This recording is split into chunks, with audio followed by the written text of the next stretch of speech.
আমাৰ হাতত পইচাও নাই এনেকে বিলাই বিলাই কৰিবলৈ। আমি সাধাৰণ ঘৰৰ মানুহ আহিছো প্ৰথম নিৰ্বাচন খেলিবলৈ, নতুন মানুহ। কিন্তু এনেকুৱা এটা প্ৰত্যুত্তৰ দি নিৰ্বাচন কি জিকিব হে আপোনালোকে? এনেকে যদি জিকিব লাগে লৈ লওক ক্ষমতা। নেলাগে এনেকুৱা ক্ষমতা য'ত মানুহ হত্যা কৰি ক্ষমতা ল'ব লগা হয়। আমাক তেনেকুৱা ক্ষমতা নেলাগে, আপোনাকে দি দিছো, লৈ লওক।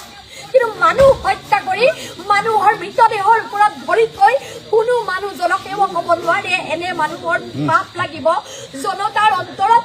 জনতাই যেতিয়া সাও দিব নহয়, এনেকুৱা মানুহে হাজাৰ ক্ষমতা পাওক, এদিন তিল তিলকে সকলো ভুগিব লাগিব।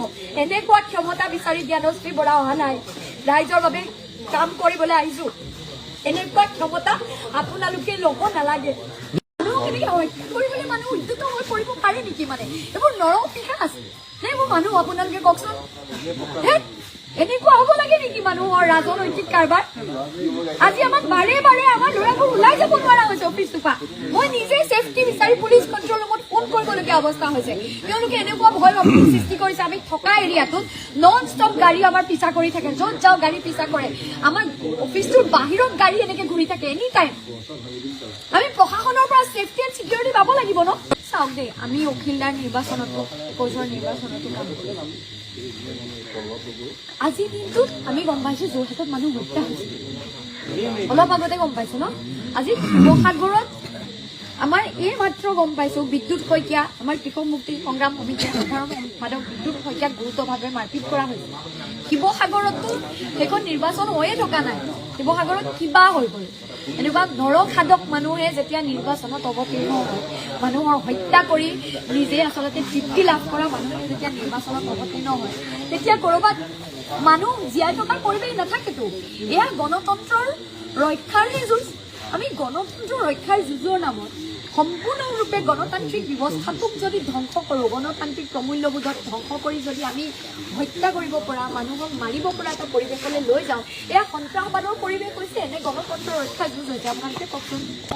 প্ৰথম কথা, আমি কাইলৈৰ ভিতৰত প্ৰশাসনক দাবী কৰিছো, আজি ৰাতিৰ ভিতৰতে এই যিকেইজন মানুহৰ নাম কি কৈছে, যিকেইজন মানুহৰ নাম ভুক্তভোগীয়ে কৈছে, সেই কেইজন নামকেইটা কৈ দিয়ক দাদা।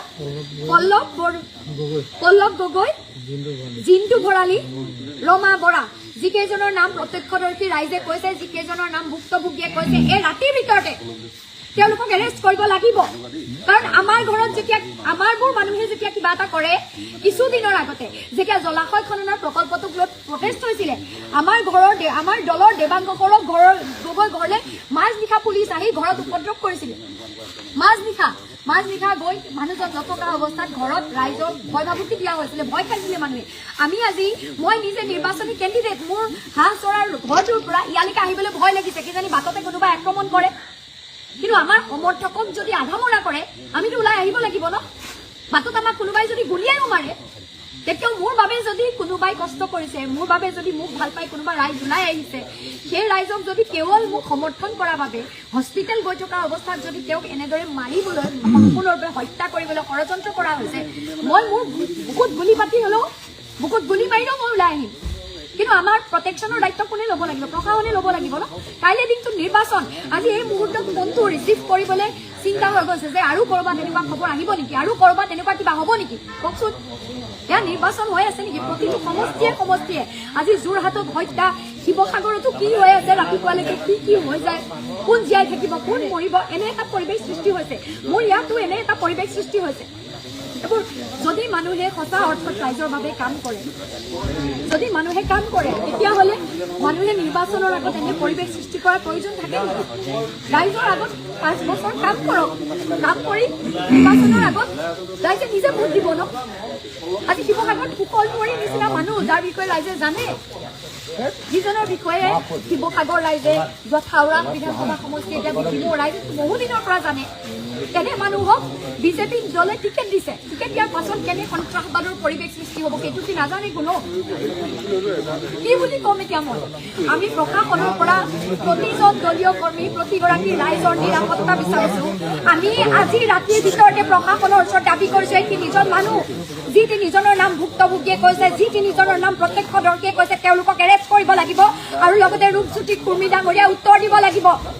ৰাজনীতিৰ নামত এই নৰপিশাচমুখী যাত্ৰা তেওঁলোকে কেলে কৰিছে ৰাজনীতিৰ নামত এনেকুৱা উদ্ভৱ দালি এনেকুৱা মানুহ হত্যা কৰিবলগীয়া পৰিৱেশ এটা তেওঁলোকে কেলে সৃষ্টি কৰিছে আমি মূল্যবোধৰ ৰাজনীতি কৰিবলৈ ইয়াত চেষ্টা কৰি আছিলো কোনো দিন তেখেতক কোনো ব্যক্তিগত আক্ৰমণ তুচ্ছতা চিহ্ন কৰা নাই কৰিছো নেকি কওঁ আমি যুক্তিৰে কৈছো কি কাম কৰিম সেয়া কৈছো কি সমস্যা আছে সেয়া দেখুৱাইছো তেখেতে কি কাম কৰিছিলে সেয়া ক'ব লাগিছিলে কি কৰিলে বিগত সময়ত সেয়া ক'ব লাগিছিলে